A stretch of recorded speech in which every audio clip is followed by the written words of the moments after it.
Hey guys, welcome back to my channel. So in today's video, we are going to be addressing a couple of, not really questions, but some things that I've recently heard from someone who just graduated boot camp. She's a friend of mine, so I wanted to hear her, and things that she would have probably wished she would have known before starting this journey, and then also some things that I wanted to address on how to navigate your new life once you graduate boot camp. So I'm very intentional with everything I do, especially here on YouTube, because I'm trying to help those who are on this journey, and I would have loved to have this resource when I was going through boot camp, A school and C school and everything like that. So something her and I spoke about is, what is THU?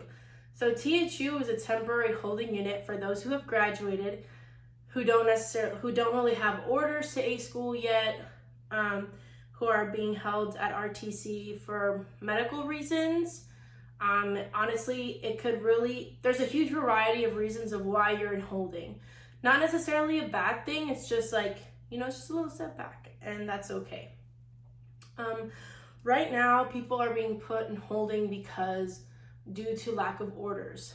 So because of COVID, schools stopped receiving students. There hasn't been, obviously there's a certain number of students per class size and things like that. So there's a lot of logistics into once you graduate boot camp. There's numbers for everything. So unfortunately, a lot of sailors have been put on holding because they can't leave RTC just yet. But typically it'll last between 2 weeks to a month, not really that long. But again, when you're in A school and C school, there's also going to be holding units there too because of the same reasons. So something she wanted me to address was that you do have your 8 weeks of boot camp, but you're also going to have ROM, which is your quarantining. You're going to quarantine depending on where you came from. If you are, obviously you do have to be vaccinated now, but it could be a total of 10 weeks, your time at Great Lakes. And then she didn't want me to address how long mail takes. Receiving mail and sending it back to your loved ones, we call it snail mail. It's like regular mail, how people would write letters, to each other back and forth, and it could take generally 5 days to 2 weeks, depending on where in the country you're sending your mail to, holidays, certain things like that. Also, she did say to watch how you eat in boot camp, especially peanut butter and jellies. Sometimes the food options weren't that great, so people would just result into making a peanut butter and jelly sandwich. And you wouldn't realize the amount of calories that's in that, how it could help you and also not help you, especially if you were right there on the cusp of your weight, your max weight. Depending on how you eat in boot camp, that really can affect you, because you are going to be weighed in boot camp, you are doing your PRT in boot camp, and how you eat is going to be a reflection of how well you do on your PRTs. So something that you're going to learn a lot in the military is sometimes people don't really have the answers that you might need. If you have a situation and you need to ask someone something, they're going to say, I don't know, or they might give you the wrong answer, but not that they're doing it on purpose, but because they truly don't know. Everybody has different situations, and maybe that person that you're asking hasn't come across that particular situation. So what I recently told her was you cannot settle for whatever that person gives you. If you are unsure, ask someone else. Don't go to one person and take that one person's answer and, be done with it. Try to use your resources leadership, different RDCs, if you're at boot camp or once you hit the fleet, use your peers, your chain of command, things like that, because everybody has come from different areas in life.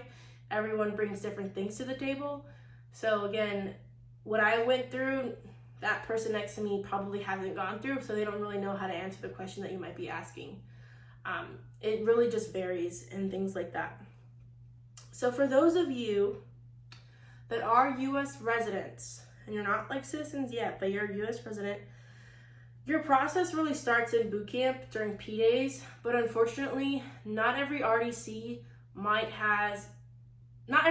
has come across a situation of someone being one of the recruits being a U.S. resident, so they don't really know how to guide you. So it's really a hit or miss, but there are some people in P days or throughout training that will help you and will how can I say? Will be fill out certain documentation. They'll ask you for things and whatnot. But again, if you do have a particular question about if you are a U.S. resident, you can private message me on my Instagram. Like if you don't really want to like type it here on YouTube, my DMs are open. I do get quite a few people like ask personal questions, and I try to like guide them and whatnot. But really, it's a hit or miss. And if you don't start your process in boot camp, you will start it when you get to your first command. Because when you're at your first command, you have a permanent mailing address. You have a permanent residence. So you're going to be there for quite some time. So obviously they can better assist you there because, you know, you are there for good. When you're at RTC, you're like in limbo. When you're at A school, you're in limbo, C school. So the only way that someone can better help you is when you get to your first command. So now I'm going to dive into what I really wanted this video to be about, which is what happens after boot camp. So after boot camp, you obviously have A school, C school, you know, you're getting your orders, you're finding out where you're going, things like that. So in A school, every A school is different. The time of your schooling, what exactly you're doing in A school, if it's hands-on, if it's just like books and exams and certain things like that. So every rate has a different schooling. Obviously, they're in different locations throughout the United States. And no A school is the same. Everybody has different rules and how they function on leave and liberty, on phases, like what uniform you wear, if you can wear civilian clothes, certain things like that. When you go to C school is oftentimes a specialty for your rate. So it's like a 2 rates in 1. So for example, I'm a corpsman, but I'm a corpsman dental assistant, so I'm HMDA. I had to go through A school and C school. So luckily they were both in the same place. They were both in Texas, so I didn't really have to go like crazy far. I've heard that people have A schools in Great Lakes and then their C school is in San Diego. So like it's really like, it depends on what exactly is your rate. And then when you are in A school or C school, that is where you will get your orders, like orders to your next command. The way that they allow students to pick orders varies. Like when I was in C school, we picked it based on like how well you did in the class, like academically, and then it was ranked. Obviously, I think we had 12 kids in our class, and it was like your leadership in your class went first. So it was class LPO, like, you know, amongst the students, your class LPO, and then you had your EPO, which is like your educational petty officer. I'm sure you guys will like know what this is, like in boot camp, you'll learn. And then you had like the other students. So that's how it was ranked. And then depending on your schooling, like they'll let you hand pick your orders, or it's just like random. They'll ask you East Coast, West Coast, overseas, boom. But yep, that's how it was for me, my personal experience. We did it like by ranking, obviously, but then there was an issue with orders and all that jazz.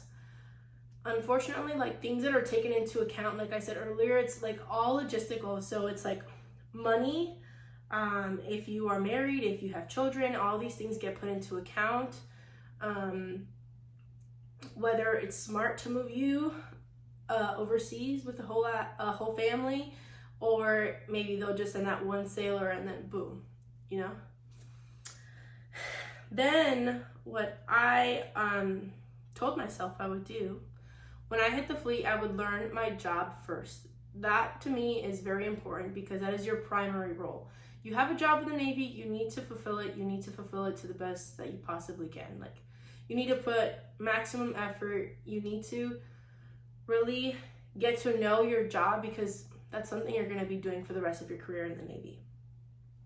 And there are a lot of things that like the Navy will want you to get to do, which is like You're going to have to take care of your command. You're going to have to take care of your community. You're going to have to take care of yourself. And you're going to have to take care of the peers around you. In the sense of like, for your command, like, what are you doing to help your command be better? Like, are you volunteering? Are you helping the workspace that you're in help? Like, are you improving it in some way, shape, or form? Have you done anything, or have you thought of a different process that you can do? Like, have you thought of a process that you can do things differently? Those are really like big things. Also, something that I told myself I would do was I'd go to work and I'd learn my job properly, and then I would invest into my community in the sense of volunteering, like cleaning up like the streets, like the highways, or like picking up trash, or beautification projects, certain things like that. Like, I want to give my job 100% before I can give another area of my life like a percentage of like what I'm doing. So I'm not gonna give my work 50% just to go volunteer and make myself look better. I'm gonna give my work my all, and then, you know, diversify what I spend my time doing. And then another thing, a lot of you have joined the military to go to school, and I want you 110% to take advantage of that, because the military will take a lot from you in the sense of like sacrifices. You will not be around your family all the time. You're gonna lose your friends, because the friends that you make at work, they have to leave. They have to, you know, go to their next duty station and things like that. So you're gonna make a lot of sacrifices in the military, but you have to remember to stay grounded and to remember why you joined in the first place. You have to take something for yourself, like for something that you're gonna enjoy and something that's gonna apply to you outside of the military. A lot of you wanna go to college. There are things called tuition assistance. There is something called FAFSA. I don't even know how to say it right. But you have financial aid from your school. Like, there's so many different options on how to help you get to school and how to start school. Again, like when it comes to like the same thing, like I said earlier, volunteering, like I'm gonna learn how to do my job first, and then I'm gonna commit to something else, because just because I committed to something else doesn't mean that I can lack at work. That's just the way that I see it, and like people view it differently, and that's completely okay. It's just like, you don't want to spread yourself too thin to burn yourself out. I've done that in the past, like when it came to like before my life, before the military, like work, schooling, and like different like extracurricular activities that I used to do. But yeah, certain things like that. I do work full-time. I am a full-time college student. Like, I am taking 100% advantage of what the military has given me, and don't allow other people to say like, oh, you can't do it. I do it. I go to school Monday through Friday. School starts at 5:30 p.m. and I'm off at like 8:15, 8:20, and every semester is obviously different. Last semester, I had classes that started at 8:30 at night, it ended at like 10:45. So it really, like, it all depends. But when you really want something, you're gonna do everything in your ability to make it happen. And something that you have to learn is, just because the person next to you is not doing it doesn't mean that like you can't. Because sometimes they're going through something, or they're giving themselves excuses, and then you're always like, oh, well, that person isn't doing it, then like I shouldn't stress about it. You guys are two completely different people, and don't compare your story to theirs. Like I tell people all the time, the only person that stops your success is you and yourself only. So take what you can from life and apply certain things in different areas of your life. But every season of life is differently, and you really cannot compare. You cannot, because you know your story is different from theirs. And you will meet people who don't like school, and that's okay, who are committed to the military being like their career forever. Like, but some people are like, I'm doing one contract and getting out. But it really just all depends on who you are, and like where in life that you are at, and if the situation that you're in life right now could benefit from you staying in the military. But something else that I also wanted to bring up is a lot of this can be overwhelming, like in the sense of you guys will understand when you hit the fleet. Obviously there's like volunteering events, like collateral duties, like something called brag sheets, something called evals. Like these are all things that you learn slowly, but it can be overwhelming at times. But don't lose yourself in it all. Like take a moment and step back and just look and evaluate, like, is this worth me stressing about? Or is it worth like the issues that it's like causing, or like, oh, I can't go to this volunteer event because I don't have time, or I need to commit to my family, or things like that. Like, don't lose yourself because you're trying to be this well-rounded sailor. Because at the end of the day, like, the military is always going to be there, and it's like if you overwhelm yourself, like nothing's going to change. Like just you, obviously you're going to be stressed, you're going to not want to go to work, you're going to like say like, screw this, like military is not for me.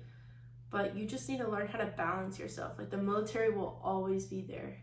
You just have to ground yourself and evaluate the season of life that you're in, and make sure that like, okay, like this is worth doing, and then this is not. So just certain things like that. But everybody's experience in the military will be different. Some people will have negative things to say, and some people will have just positive things to say. Right now, I am very neutral because I feel like you can't compare like experiences. Like everybody has a different experience. So like when people ask me about like my time in the military or like what I've done so far, like I'm just like, oh, I'm chilling, because I don't want people to compare their story to mine, in the sense of like you're gonna stress yourself out because you're comparing, and it's not healthy. But yeah, I feel like I'm rambling now, but that's pretty much life after boot camp.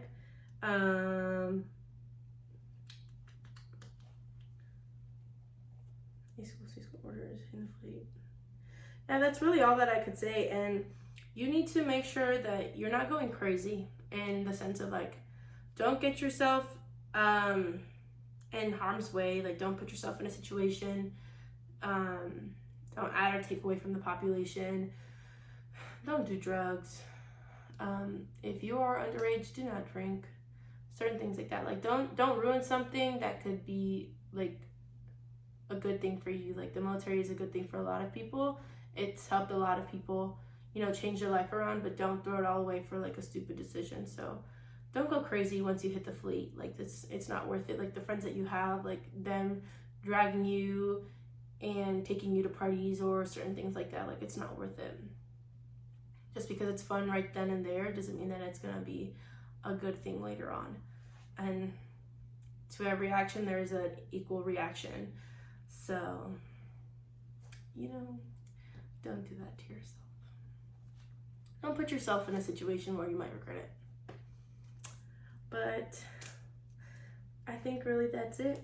And I hope you enjoyed my rambling. But if you have any questions, go ahead and comment down in the comment section. And remember, if you do have a personal question and you don't want to comment it here, go ahead and follow me on Instagram, or just, you don't want to follow, just simply DM me and I will answer it. I'm very intentional with every comment that I get, with every message that I get. So don't be afraid. There's really nothing to be scared of. And if I can't help you, I will ask my peers or ask my friends and try to assist you in whatever question you have. Don't forget to like, comment, share, and subscribe to my channel. And I will be back with more videos.